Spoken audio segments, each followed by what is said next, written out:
Pada akhir tahun 1944, Jepang terdesak oleh sekutu. Karena merasa keberadaannya terancam, maka Jepang memberikan janji kemerdekaan kepada Indonesia.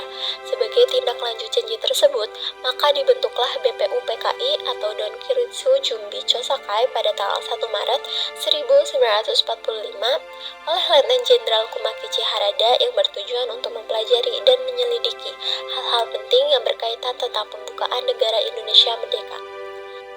Dr. Haji Manwetyo Diningrat dilantik sebagai ketua dan sebagai wakilnya adalah Ichibangase Yoshio dari Jepang dan Suroso dari Indonesia. BPUPKI pun mengadakan sidang pertama pada tanggal 29 Mei sampai dengan 1 Juni 1945 dengan agenda merumuskan dasar negara Indonesia. Sidang pertama bertempat di Gedung Chosangin atau Gedung Pancasila yang dihadiri oleh ketua dan wakil serta anggota BPUPKI yang berjumlah 67 orang. Rajiman, Ichibangase, Suroso beserta para anggota duduk di tempat sidang yang telah tersedia. Rajiman pun selaku ketua membuka sidang BPUPKI. Assalamualaikum warahmatullahi wabarakatuh. Waalaikumsalam warahmatullahi wabarakatuh. Selamat pagi. Saudara-saudara sekalian, terima kasih sudah hadir di tempat ini. Pertama, saya selaku ketua akan memimpin jalannya sidang ini. Di samping saya adalah seorang wakil dari Jepang dan tentu saja seorang lagi adalah seorang wakil dari Indonesia. Saudara-saudara sekalian, kita berkumpul di gedung ini dalam rangka merumuskan sebuah landasan untuk mengokohkan negara yang akan kita bangun bersama. Untuk itu, marilah kita buka sidang pertama ini dengan agenda membahas rumusan dasar negara. Selanjutnya, silakan kepada saudara-saudara sekalian yang ingin menyumbangkan ide atau gagasannya dalam perumusan dasar negara ini. Saya harap saudara-saudara sekalian dapat berpartisipasi untuk kemajuan negara ini. Mohon izin Ketua untuk menyampaikan pendapat saya. Halo saudara-saudara sekalian, saya ucapkan terima kasih telah memberikan kesempatan untuk menyampaikan pidato singkat ini. Saya ingin menyampaikan gagasan tentang dasar negara, adapun rumusan dasar negara yang saya usulkan yaitu 1. Peri kemanusiaan, 2. Peri kemanusiaan, 3. Peri ketuhanan, 4. Peri kerakyatan, 5. Kesejahteraan rakyat. Mengapa saya dapat mengatakan demikian? Itu karena fondasi dari dasar negara adalah bangsa, di mana bangsa kita ini peduli kepada sesama yang mencerminkan sikap kemanusiaan.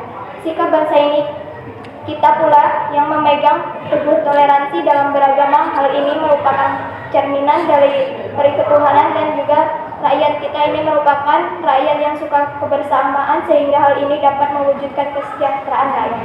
Itulah usulan dari saya, mohon dipertimbangkan. Terima kasih. Selanjutnya, silakan kepada anggota lain untuk menyampaikan gagasannya. Mohon izin Ketua. Terima kasih kepada Ketua beserta Wakil yang telah memberikan kesempatan saya untuk menyampaikan pandangan saya tentang dasar negara.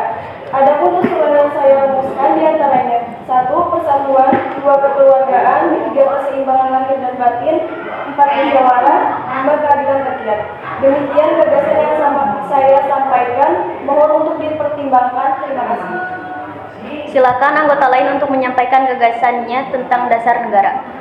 Izin Ketua, saudara-saudara sekalian, setelah memikirkan ini semalaman, saya berpendapat bahwa dasar negara kita harus berdasarkan pada yang pertama, kebangsaan Indonesia, yang kedua, internasionalisme atau kemanusiaan, yang ketiga, mufakat atau demokrasi, yang keempat, kesejahteraan sosial, yang kelima, ketuhanan yang berkebudayaan.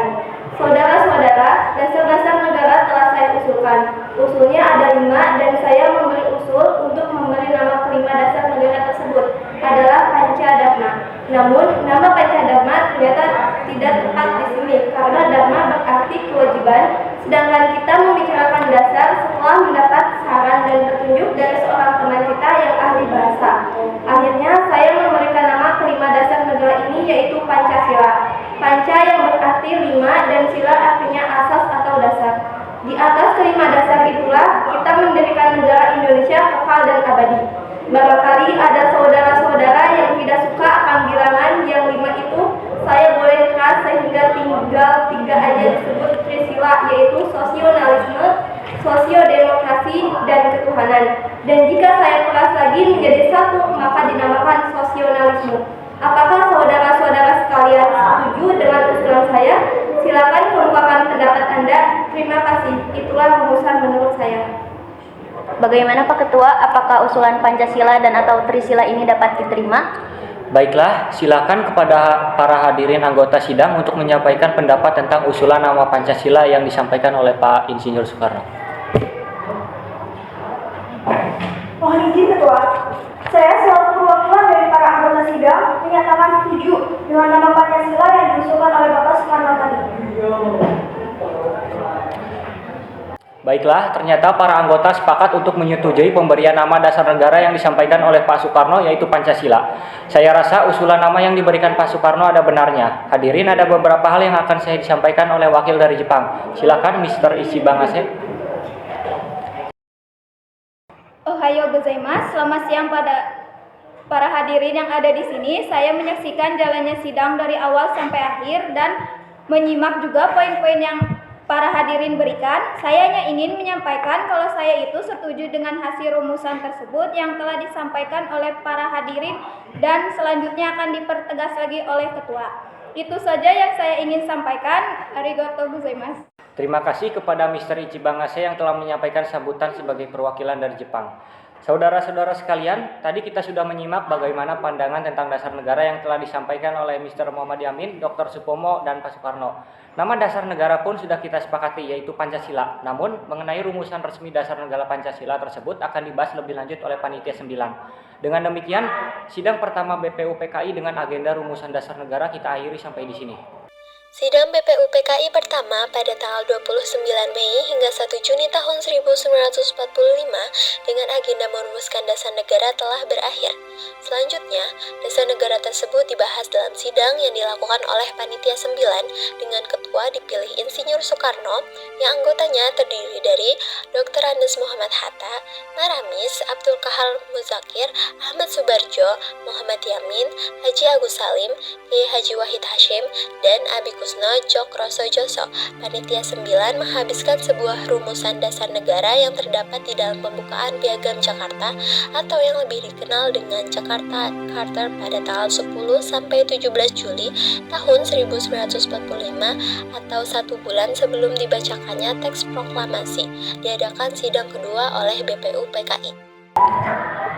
Setelah BPUPKI dibentuk pada 1 Maret 1945 dan dilantik pada 28 Mei 1945, kita harus melaksanakan tugas dengan baik.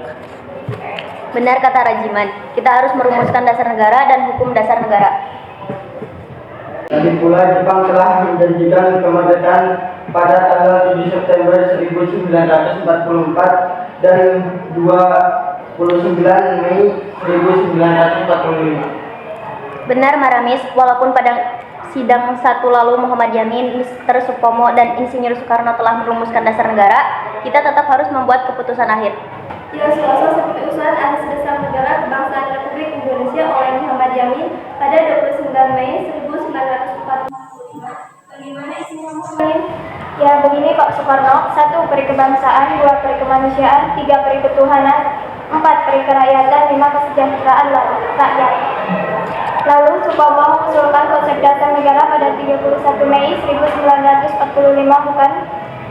Benar Muhammad, saya mengusulkan dasar negara Indonesia Merdeka yang isinya 1 persatuan, 2 kekeluargaan, 3 keseimbangan lahir dan batin, 4 musyawarah, 5 keadilan rakyat.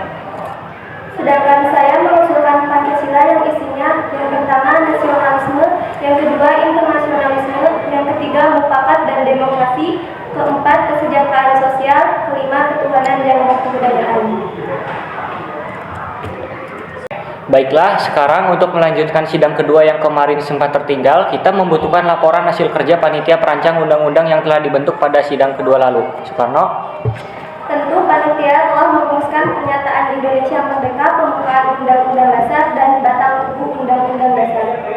Ya, pembukaan Undang-Undang Dasar diambil dari Piagam Jakarta yang telah dirumuskan oleh Panitia 9 dengan sedikit perbaruan. Sedangkan batang tubuh Undang-Undang Dasar dirumuskan oleh panitia kecil perancangan Undang-Undang Dasar. Lalu konsep batang tubuh disempurnakan oleh panitia penghalus bahasa. Rancangan Undang-Undang Dasar telah menjalankan tugas mereka dengan baik. Sekarang bagaimana keputusan akhir kita? Baiklah, setelah melalui banyak pertimbangan, akhirnya kita selesai merancang hukum dasar beserta pembukaannya. Untuk berikutnya, agar Jepang yang menentukan.